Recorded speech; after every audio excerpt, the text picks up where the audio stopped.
بسم اللہ الرحمن الرحیم. ناظرین، آج کل پاکستانی سیاست بیچ مندار پھنسی ہوئی ہے اور پاکستانی سیاست کا محور ایک ہی شخصیت ہے.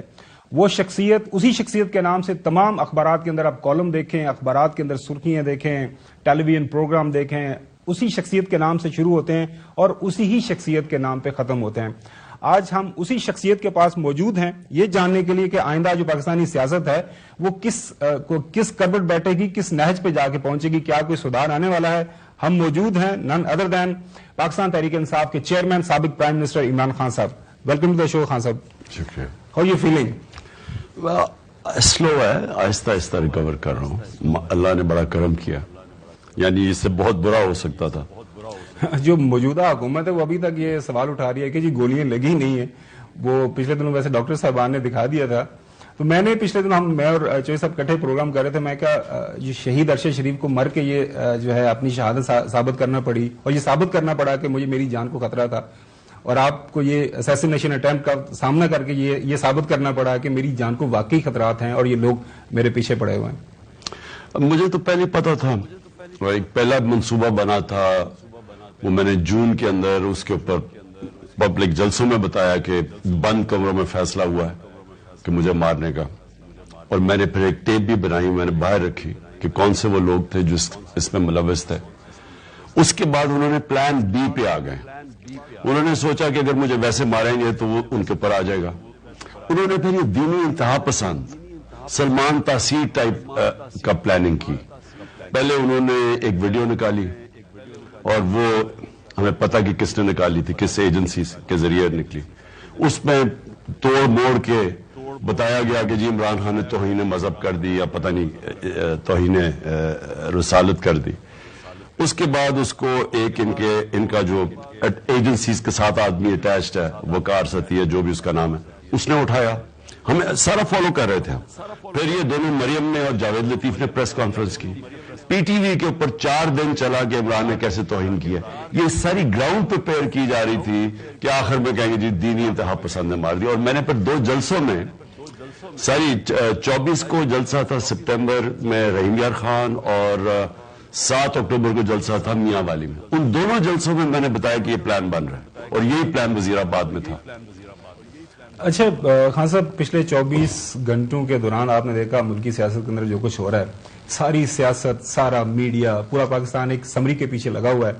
سمری رات کی چلی گئی ہے. آج خبریں آ رہی ہیں کہ پرائم منسٹر صاحب نے اپنے اتحادیوں سے کوئی مشاورت بھی کر لی ہے اور اگلے 12-24 گھنٹے کے دوران وہ فائنل کر دیں گے کہ آئندہ جو تعیناتیاں ہونی ہیں آرمی چیف اور joint chief of staff committee کے چیئرمین کی وہ ہو جائیں گی.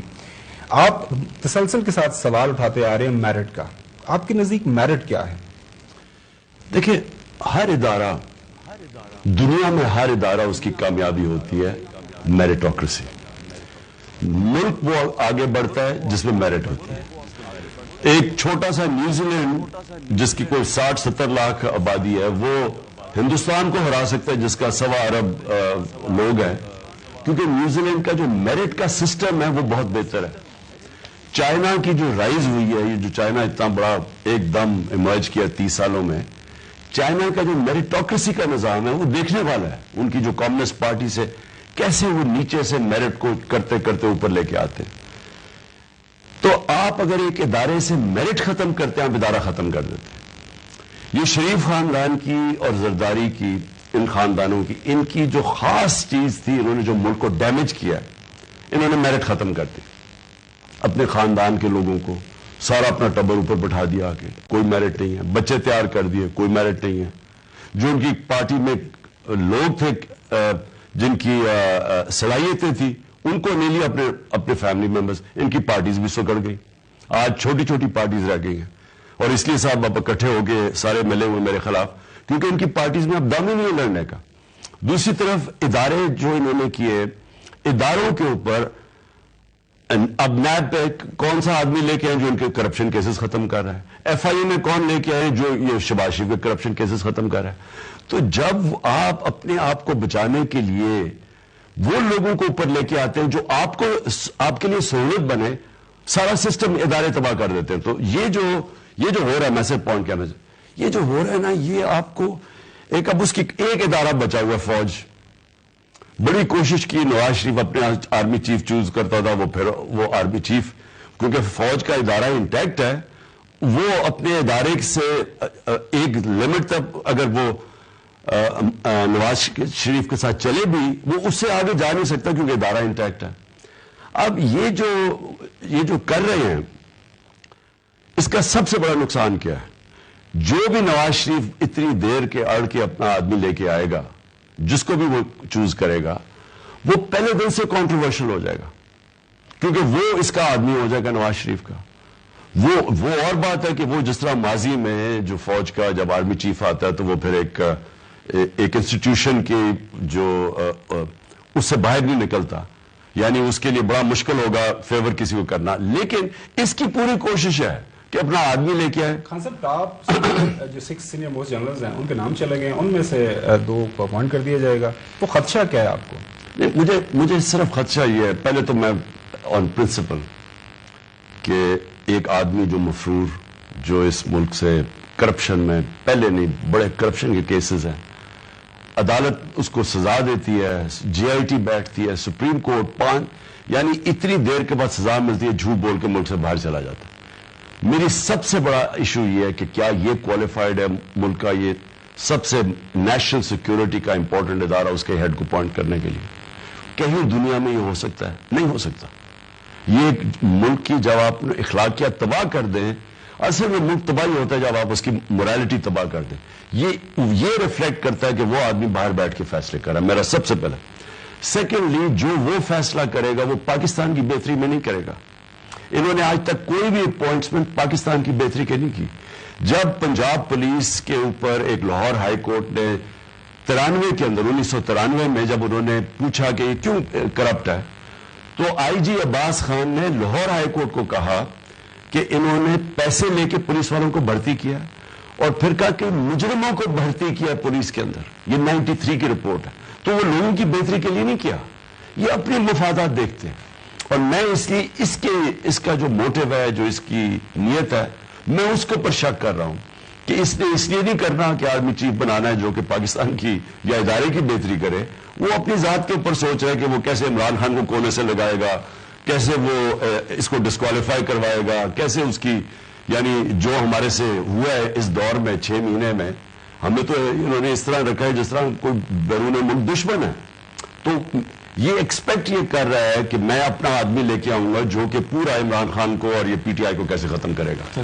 عمران خان صاحب, یہ جو آپ کی پالیسی آئی ہے ہفتہ 10 دن سے کہ جو بھی آرمی چیف بنے ہمیں کوئی نہیں, جو ادارے کے اوپر میرٹ کے اوپر آئے, تو یہ میرا خیال ہے جو دشمن کا ارادہ تھا یا ان کے سازش تھی کہ پاکستان کے سب سے پاپولر لیڈر عمران خان اور ان کی سب سے بڑی powerful party P T I کو اور پاکستان کے سب سے اہم ادارے فوج کے درمیان لڑائی کرا دو.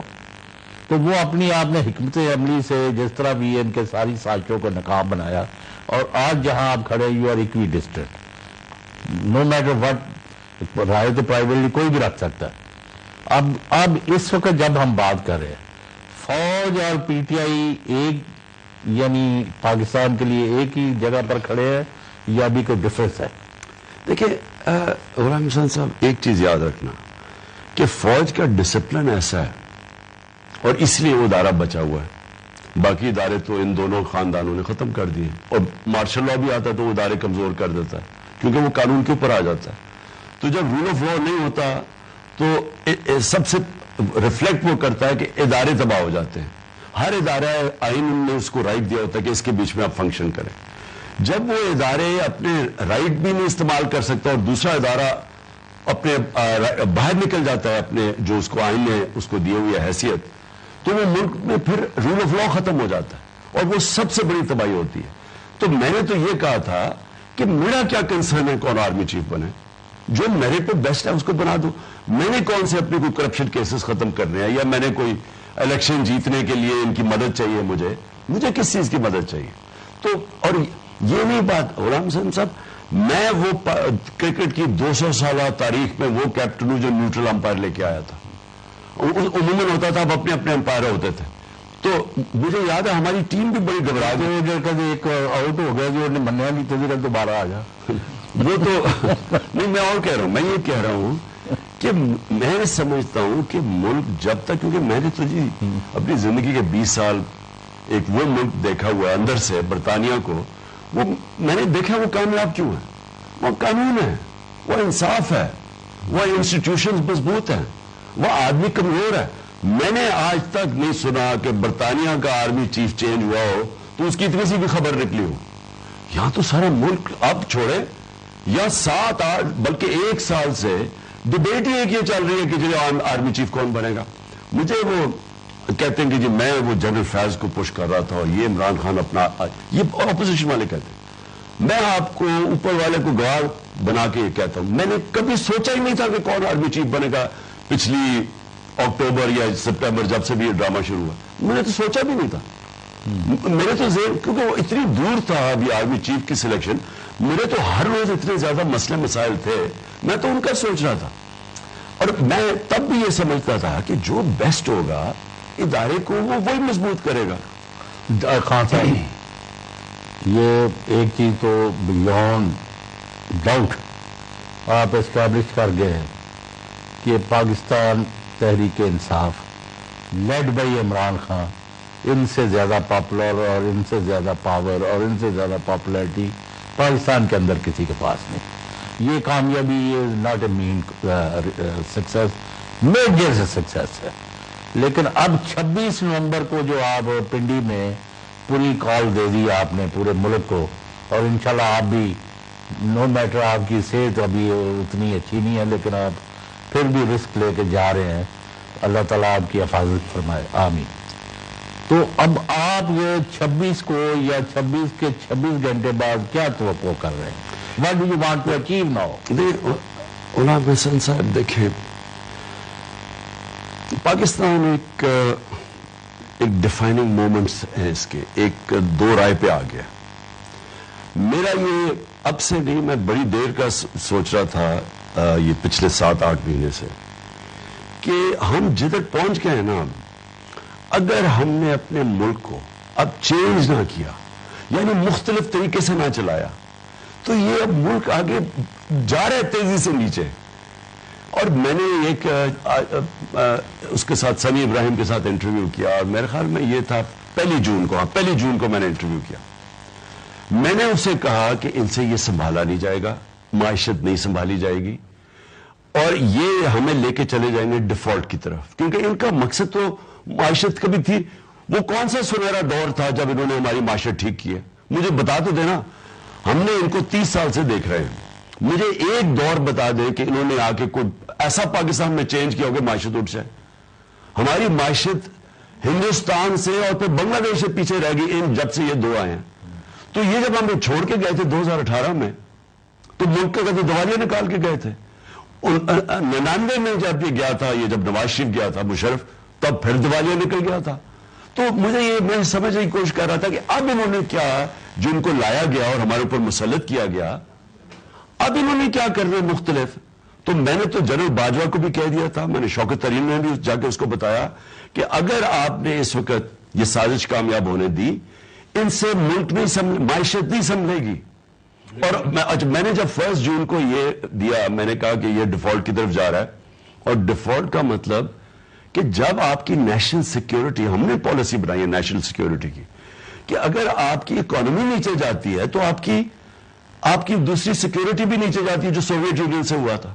مجھے کہتی تھی غداری کے عمران خان کے اوپر کیس کر دو، میرے اوپر انہوں نے اسمبلی میں کہا.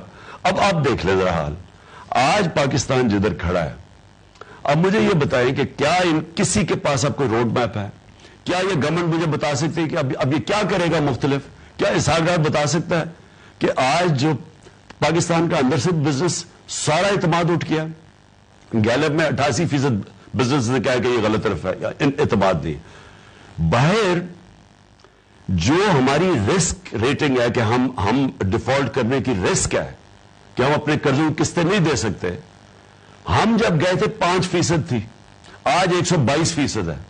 اس کا مطلب نہ کسی نے کوئی قرضے دینے ہیں کمرشل بینکس نے، نہ کوئی انویسٹمنٹ آنی ہے، یا پاکستان کے اندر لوگ بجائے سرمایہ کاری کرنے کے اب وہ ڈالر پکڑ کے بیٹھ گئے ہیں، کیونکہ وہ دیکھ رہے ہیں کہ ان کے پاس پیسہ ہی نہیں ہے قسطیں دینے کو. تو ملک اب کیسے ٹھیک کرنا ہے؟ تو اس کے اوپر کوئی بات ہی نہیں کر رہا. یہ جو اکانومی ہے تو میرا آپ کے پاس تو پلان ہے, پہلے بھی آپ کر کے دکھایا کہ نہیں, یا ڈیفالٹ کرنے دینا ہے. چلو صاحب بریک کی طرف جانا ہے, اس کے ڈسکشن جاری رہے گی اسی موضوع کے اوپر. ناظرین اسٹے ود اس.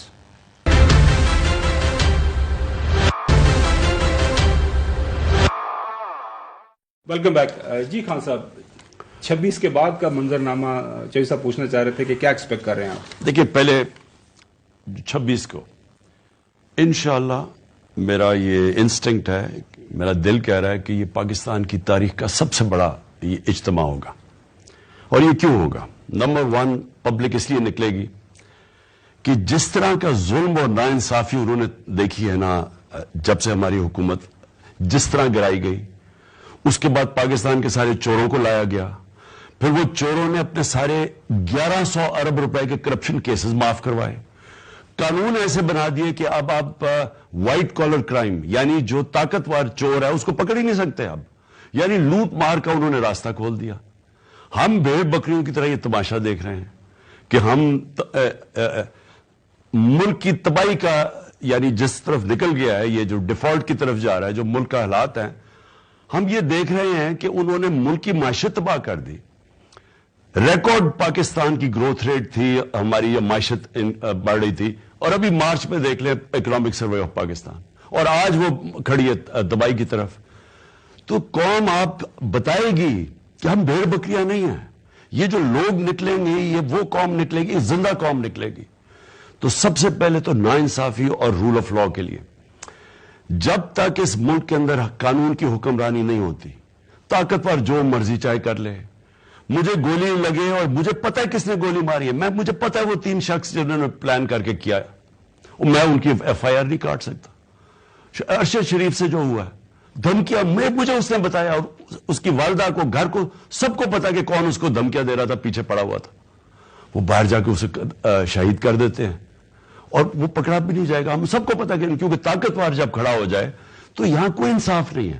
اور پھر جو اعظم سواتی سے ہوا, یہ میں صرف بڑی بڑی مثالیں دے رہا ہوں کہ سینیٹر کو جس طرح انہوں نے اس کے اوپر تشدد کیا, پھر وہ کیسٹ بنا کے بیوی کی اور میاں کی دے دی, یعنی میں کتنا اور نیچے گریں گے ہم. لہٰذا یہ آج جو قوم ہے, یہ آپ ایک اپنا رائٹ پرامن احتجاج کا جو ہمارا حق ہے اس پہ وہ نکلیں گی. پہلے تو یہ عوام کا سمندر یہ بتائے گا کہ ہم یہ اس لیے پاکستان نہیں بنا تھا کہ چھوٹا سا ٹولہ قانون کے اوپر چلا جائے, وہ جو مرضی چاہے کرے, اور بیچاری عوام کو بھیڑ بکریوں کی طرح کبھی ادھر موڑ دے, کبھی کہے کہ جی یہ ان سے بڑے چور کوئی نہیں ہے, اور اس کے بعد ان کو واپس لا کے کہے کہ جی اب ان کے پیچھے چلو, اور ان کو این آر او دے دیا. تو ایک تو اس کے لیے رول آف لا کے لیے, قانون کی حکمرانی کے لیے, اور اس کے بغیر کوئی پاکستان کا مستقبل نہیں ہے. اور دوسرا ایک ہی حل ہے اس میں سے, الیکشنز, صاف اور شفاف الیکشنز. قوم ڈیمانڈ کرے گی صاف اور شفاف الیکشن. کیوں کہ اگر آپ نے اب معیشت کو مزید گرنے سے بچانا ہے اور ڈیفالٹ سے بچانا ہے ملک کو, صرف ایک چیز بچا سکتی ہے کہ اگر ملک کے اندر سیاسی استحکام ہو, پولیٹیکل سٹیبلٹی ہوگی تو اکانومی اب اٹھے گی. اکانومی تو اب نیچے جا رہی ہے, کسی نے انویسٹ نہیں کرنا پاکستان میں, کسی نے پیسے نہیں دینے پاکستان کو, اور ایک دفعہ ڈیفالٹ کر کے یعنی قرضوں کی قسطیں ہم نہ دے سکے, اس کے بعد جو آئے گا بحران ملک میں, اور جو مہنگائی آئے گی اور جو تباہی آئے گی, تو اس سے بچانے کے لیے راستہ ایک ہے. مصیبت کیا پڑی ہوئی ہے, کیوں نہیں الیکشن ہو رہے؟ کیونکہ یہ جو چور ہیں سارے, ان کو ڈر لگا ہوا ہے کہ جب یہ الیکشن ہوں گے ہار جائیں گے. بات ٹھیک کر رہے ہیں خان صاحب, 26 کو آپ آگے, لوگ بھی آ گئے, پورے پاکستان سے لوگ نکل بھی آئیں گے, وہ نہیں آپ کی بات مانتے, وہ تو کہتے ہیں ہم تو نہیں بات مانتے, ہم تو اپنا وقت پورا کریں گے. نیکسٹ آپ کے پاس آپشن کیا ہے؟ دیکھیں خاور, ہم انشاءاللہ میں 26 کو اپنا اگلا لائے عمل بھی دوں گا کہ ہم نے کرنا کیا. دیکھیں یہ ہے حقیقی آزادی کی تحریک, یہ رکنے نہیں لگی. الیکشنز بھی ہو جائے تو یہ نہیں رکے گی.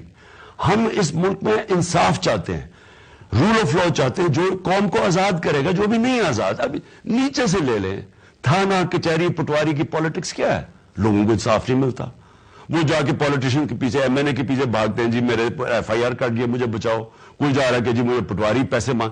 تو یہ باہر کیوں نہیں ہے, یورپ میں کیوں نہیں ہے تھانہ کچہری پٹواری؟ وہاں یورپ میں قبضے گروپ کیوں نہیں پھر رہے؟ زمینوں کے اوپر قبضہ کر لیتے ہیں, لوگوں بیچارہ غریب آدمی ٹکرے. سو یہ جب تک رول آف لا نہیں آتا اور جب طاقتور جب تک قانون کے نیچے نہیں آتا, ادارے اپنے دائرے میں رہ کے نہیں کام کرتے, میں آج مجھے خطرہ ہے کہ پاکستان تباہی کی طرف جا رہا ہے, کیونکہ معیشت جو ہے وہ جڑ گئی ہے رول آف لا کے ساتھ.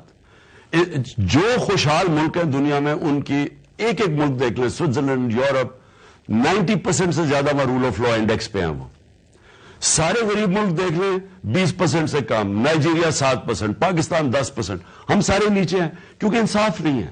سو یہ اصل میں حقیقی آزادی, انصاف ہی حقیقی آزادی دے گا. یہ پبلک نکلے گی, اگلا لائمل میں دوں گا, جاگی ہوئی قوم آپ کو نظر آئے گی, اور یہ قوم ڈیمانڈ کرے گی کہ ہم اب بھیڑ بکریوں کی طرح نہیں ہم چل سکتے. خان صاحب, وہ پہلے جو ہم نے سوال کیے تعیناتی کے حوالے سے, آپ کو خدشہ ہے, ظاہر آپ اظہار بھی کر رہے ہیں کہ دیر از اے پاسبلٹی کہ میرٹ کی وائلیشن ہو.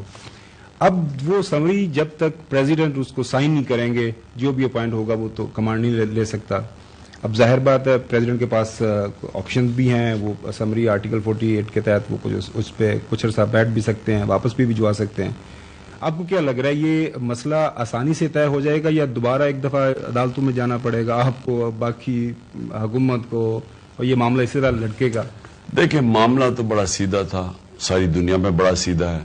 ایک پرنسپلز ہوتے ہیں, سینیورٹی ہوتی ہے. اب فوج کو پتا ہے کہ ان کے کون سے لوگ ہیں جن کی کیپبلٹی ہے, لیکن جو لوگ ان کو اب چوز کریں گے, جو تعینات کریں گے, یہ جو پاکستان کے بڑے بڑے کرپٹ مافیا جس کا سب سے سردار ہے نواز شریف, مجھے ان کی نیت پہ شک ہے. مجھے یہ نہیں کہ جو بنے گا, میرا اپنا یہ خیال ہے کہ ماضی میں بھی, اس لیے میں نے کہا ہمیں فرق ہی نہیں پڑتا کیونکہ وہ ایک ادارے کی اپنی امپیریٹیوز ہیں کہ ان سے باہر وہ نہیں نکلے گا.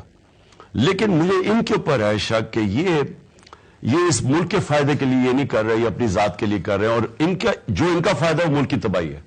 اس لیے ہمیں نہیں پتا ابھی کس کو کریں گے, مجھے آئیڈیا نہیں ہے.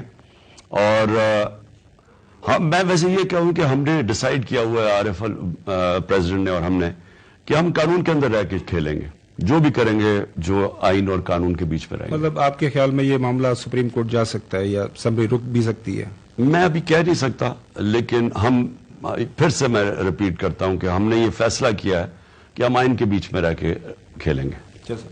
یہ پریزیڈنٹ عارف الوی نے جو مذاکرات کیے ہیں ان لاسٹ 2-3 months, تو فائنلی وہاں سے یعنی دوسرے جو فریق ہے جو ٹس سے مس نہیں ہو رہا, اور الٹا مذاق اڑاتے ہیں, جی یہ تو منتا ترلے کردے پہنے مذاکرات لئی, یعنی what is going on, have negotiations field? ساتھ میں وہ یہ بھی کہتے ہیں کہ ایک دفعہ ہم تعیناتی کا معاملہ حل کر لیں, بعد میں 2 ہاتھ خان صاحب کے ساتھ بھی کر لیں گے. دیکھیں ان کے پاس ہے کیا, الیکشن یہ نہیں لڑ سکتے, عوام ان کے پاس نہیں ہے, دنیا میں باہر نکلتے ہیں لوگ ان کو چور چور کہتے ہیں, سوشل میڈیا کا زمانہ ہے, 8-8 سال کے بچے میں شعور آ چکا ہے. اب آج پاکستان یہ وہ پرانے 90 کی دہائی کے یہ پولیٹیشنز ہیں, ان کا ٹائم ختم ہو گیا ہے. یہ صرف اور صرف امید رکھتے ہیں کہ جناب اسٹیبلشمنٹ کے کندھے پہ چڑھ کے آئیں, اسٹیبلشمنٹ کے کسی طرح پی ٹی آئی کو لڑائی کروائیں, اسٹیبلشمنٹ سے ہمیں مار پڑوائیں. ان کے پاس تو کچھ ہے ہی نہیں, ان سے بات کرنے کا فائدہ ہی کچھ نہیں. ہمیں جب کہا گیا کہ جی بات کرو, جب بھی کہا گیا, میں نے ایک ہی چیز کی ہے, بات تو شروع ادھر سے ہوگی, آپ الیکشن کی ڈیٹ دیں. الیکشن کی ڈیٹ یہ دے نہیں سکتے کیونکہ وہ نواز شریف کو ڈر لگا ہوا, وہ اتنا ڈرپوک آدمی ہے, تو وہ تو ڈرا ہوا ہے کہ وہ مشکل سے اینا رول لے رہے ہیں, آہستہ آہستہ اپنے آپ کو, اپنے اتنے جو ڈاکے مارے ہوئے تھے ان سے نکلتے جا رہے ہیں. تو وہ تو ڈرے گا کہ اگر یہ الیکشن ہار گئے تو پھر اس کی چوری پکڑی جائے گی, تو اس سے تو اپنی ذات کے لیے کھڑا ہوا ہے. دیکھیں بات یہ ہے کہ ملک کی اسٹیبلشمنٹ اس سے اپنے آپ سے پوچھنا چاہیے کہ انہوں نے یہ ملک سے کیا کیا یہاں لا کے کھڑا کر کے.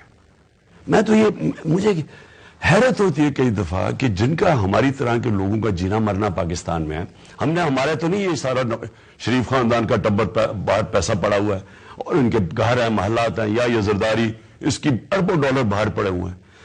ان کا تو انٹرسٹ پاکستان نہیں ہے, انہوں نے تو ہمیشہ باہر بھاگ گئے. لیکن اس ملک کی اسٹیبلشمنٹ, اس کا انٹرسٹ ہے کہ پاکستان مضبوط رہے, پاکستان قائم رہے, پاکستان پراسپر کرے.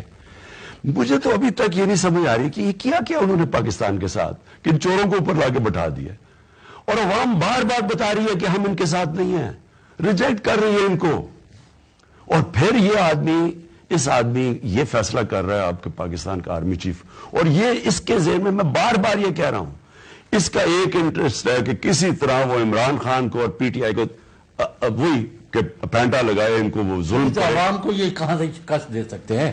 یہ نہیں دے سکتے۔ دیکھیں غلام حسین صاحب، یہ پلیز میں ایک بات یاد رکھ لیں، جدھر پاکستان اب پہنچ گیا نا، اب اس کے سامنے صرف ایک طرف ہے صاف اور شفاف الیکشن اور عوام فیصلہ کرے، یہ پرامن انقلاب آئے گا۔ دوسری طرف یہ جو خدا نہ خواستہ یہ کوشش کر رہے ہیں لے جانے کی کہ ملک کی سب سے بڑی پارٹی کو کرش کیا جائے اسٹیبلشمنٹ کے ذریعے، لڑایا جائے آپس میں، تاکہ جو ایک فیڈرل پارٹی رہ گئی ہے جو ملک کو اکٹھا رکھ سکتی ہے اس کو کمزور کیا جائے۔ اور وہ ایسٹ پاکستان میں جو ہوا تھا، ہمیں سب کو یاد ہے کہ کیا کیا تھا انہوں نے، کہ فوج کو لڑا دیا سب کے بڑی پارٹی سے، ملک ٹوٹ گیا۔ پولیٹیکل پارٹیز ملک کو اکٹھا رکھتی ہیں، فوج نہیں اکٹھا رکھ سکتی۔ سو یہ کرنے کیا جا رہے ہیں، اپنے آپ کو بچانے کے لیے یہ ملک کو خودکشی کروا رہے ہیں۔ لیکن سوال تو اسٹیبلشمنٹ نے اپنے آپ سے پوچھنا ہے کہ آپ کو تو سب سے زیادہ پتہ ہے ان کی چوریوں کا، تو کیا آپ اس وقت پہ بیٹھ کے کیا ان چوروں کو موقع دیں گے کہ یہ ملک کی مزید اور تباہی کریں؟ اب تو یہ پتہ چل گیا نا جی کہ جو ہم سنتے تھے کہ جی وہ ہو بڑا یہ انہوں نے کوئی اسحاق ڈار آ کے کچھ کر دے گا، تو شہباز شریف کی کوئی پنجاب سپیڈ تھی، اب تو پتہ چل گیا نا کہ ان کے ہاتھ میں نہ ان کے پاس کوئی روڈ میپ تھا، نہ ان کے پاس کوئی لوگ ہیں جن کی قابلیت ہے۔ یہ چوروں کا ٹولہ مل کے انہوں نے آج ملک کو ادھر لے گئے ہیں کہ ابھی سے اگر ہم کوشش کریں اور ایک بالکل نئی قسم کی پالیسیز لے کے آئیں جو میں سمجھتا ہوں کہ اب ہمیں بالکل ملک کو مختلف چلانا پڑے گا۔ جس طرح آپ چل رہا تھا پاکستان نہیں چل سکتا۔ جی صاحب، ابھی لندن میں یہ نواز شریف، مریم اور ان کے جو ہواری ہیں ان کے بارے میں سیریس ایلیگیشن لگایا ہے انہی کے لوگوں نے، تو یہ ڈیمانڈ نہیں ہوگی کہ بھئی نواز شریف اور ان کو سب کو شامل کریں، کیونکہ پاکستان کے سب سے پاپولر لیڈر پر حملہ ہوا ہے اور ڈاکو جو ہیں دنادے پھریں، چور ڈاکو، اور قاتل جو ہیں وہ پکڑے نہ جائیں، جو ایک شہید بھی ہوا ہے وہاں ارشد شریف کا۔ تو یعنی آپ کیا سمجھتے ہیں کہ ان لوگوں کو لانا نہیں چاہیے تھا کٹہرے میں؟ دیکھیں ساری پاکستان کو پتا ہے ان کا ماضی کیا ہے۔ ماڈل ٹاؤن کے اندر انہوں نے دن دہاڑے گولیاں ماری، 12 لوگوں کو قتل کر دیا، 60 لوگوں کو گولیاں لگی۔ میں اسپتال گیا جدھر بیچارے زخمی پڑے ہوئے تھے، جس طرح میری طرح کے پڑے ہوئے تھے وہاں پڑے ہوئے تھے، تو کوئی ان کو پکڑنے والا نہیں ہے۔ شہباز شریف کے اوپر ایکسٹرا جوڈیشل کلنگ کے اوپر اس کی رپورٹ ہے ایمنسٹی انٹرنیشنل یا ہیومن رائٹس کی کہ 97 اور 99 کے بیچ میں سے پتہ نہیں 900 لوگ قتل کروائے تھے پولیس کے ذریعے۔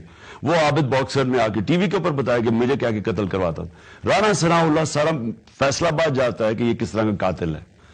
یہ لوگ اوپر بیٹھے ہوئے ہیں ملک کے، اور ہم یہ توقع کر رہے ہیں کہ یہ ملک یہ کیوں تباہی کی طرف جا رہا ہے اور یہ خود ہی بچ جائے گا۔ دیکھیں اس لیے میں 26 کو ساری قوم کو کہہ رہا ہوں نکلیں، کیونکہ فیوچر اب قوم کی ہے، لوگوں کے بچوں کا مستقبل ہے۔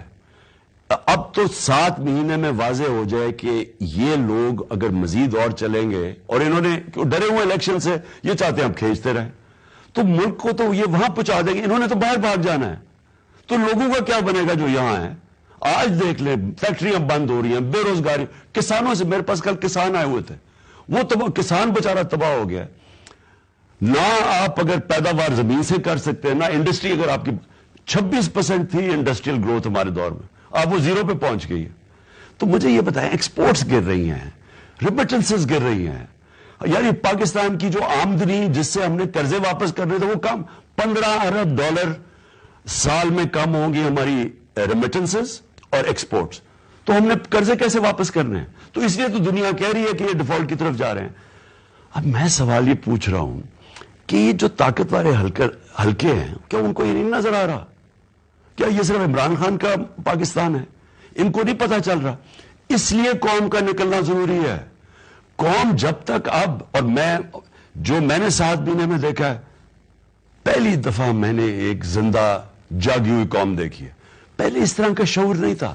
اچھا خان صاحب، تنقید ہو رہی ہے آپ کے اوپر کہ جو امریکی سازش کا بیانیہ تھا، پچھلے دنوں آپ نے ایک انٹرویو میں کہا کہ it's over now, it's behind me, we want better relationship with the US.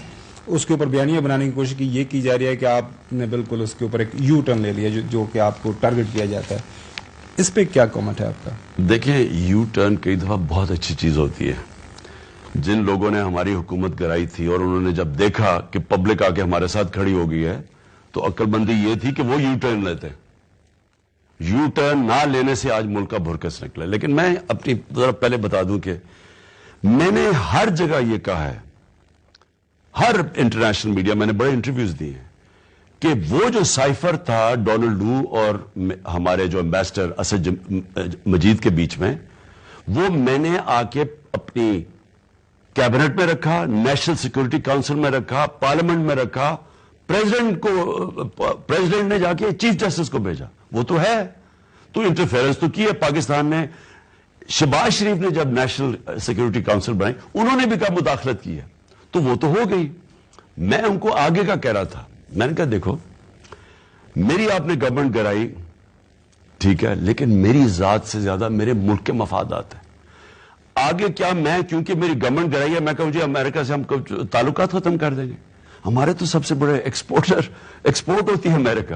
ہمارا سب سے زیادہ پیسے والی کمیونٹی پاکستانی امریکن کمیونٹی ہے. لہذا یہ عمران خان کی ایگو کا مسئلہ نہیں ہے، یہ جو پاکستان کے لوگوں کے مفادات ہیں وہ میں نے کہا وہ زیادہ امپورٹنٹ ہے بجائے جو میری لائکس اور ڈس لائکس ہے. اور لوگوں کے مفادات ہیں کہ ہم آگے بڑھیں، اپنے تعلقات بڑھائیں. میں نے یہ کہا ہے.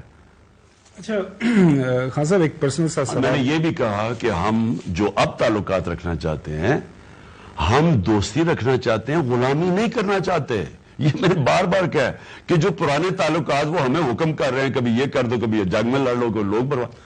میں نے یہ ان کو کہا کہ یہ جو ہم تعلقات چاہتے ہیں یہ جس طرح ہندوستان امریکہ کی ریلیشن شپ ہے، ہم ایک ڈگنیفائڈ ریلیشن شپ چاہتے ہیں. جی ناظرین، ابھی ایک بریک کی طرف جاتے ہیں اور بریک کے بعد اپنا جو گفتگو کا سلسلہ خان صاحب کے ساتھ جاری رکھیں گے.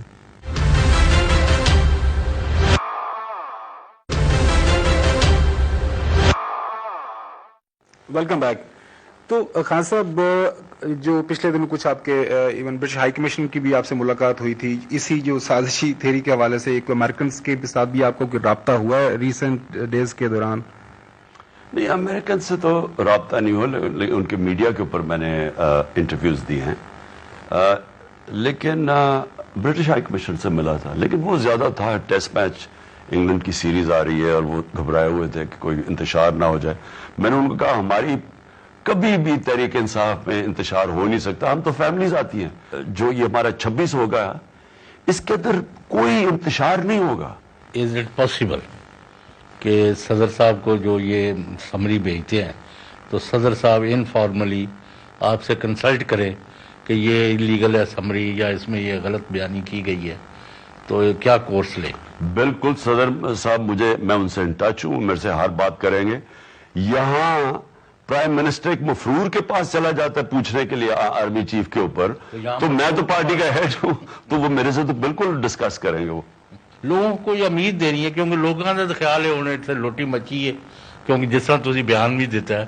میں سمجھتا ہوں کہ یہ انہوں نے جو حالات کریٹ کیے ہیں، یہ قوم کے اندر اور ایک جذبہ آ گیا ہے کہ ہم اب اپنا جو یعنی ہم ایک زندہ قوم ہے اور ہم یہ ایکسیپٹ نہیں کریں گے. یعنی جس طرح کا اب تک ہمیں چلایا جا رہا ہے لوگ اب یہ ایکسیپٹ نہیں کریں گے. اگر کسی کا خیال ہے کہ یہ جو سمجھ ہے نواز شریف کے جی اپنا آرمی چیف لا کے اور اسٹیبلشمنٹ سے ہمیں مار پڑوائے گا، وہ قوم یہ بالکل اس کے خلاف کھڑی ہو جائے گی. اچھا خان صاحب، لندن کے اندر ایک شخص ہے تسنیم حیدر، اس نے کوئی انکشافات کیے ہیں آپ کے اوپر حملے کے حوالے سے، ارشد شریف کی شہادت کے حوالے سے. اس نے کیمرے کے سامنے یہ ساری باتیں کی ہیں اور کہا ہے کہ جی یہ شریف خاندان یہاں پہ موجود ہے، اور اس کے اوپر اور وہ کہتا ہے کہ میں نے برٹش پولیس کو بھی یہ ساری تفصیلات دے دی ہیں. اس کو کس نظر سے دیکھ رہے ہیں؟ اور نواز شریف صاحب کے حوالے سے کیا ملک کے اندر نواز شریف نے تو یہ اسے پتا تو ضرور ہوگا کہ شہباز شریف تو پوری طرح شامل تھا. اب یہ کتنا آدمی اس میں ٹروتھ کتنا ہے، کتنا وہ ثابت کر سکے گا، کیا عدالت کے سامنے یا پولیس کے سامنے کوئی شواہد لے کے آئے گا، اب یہ میں نہیں کہہ سکتا.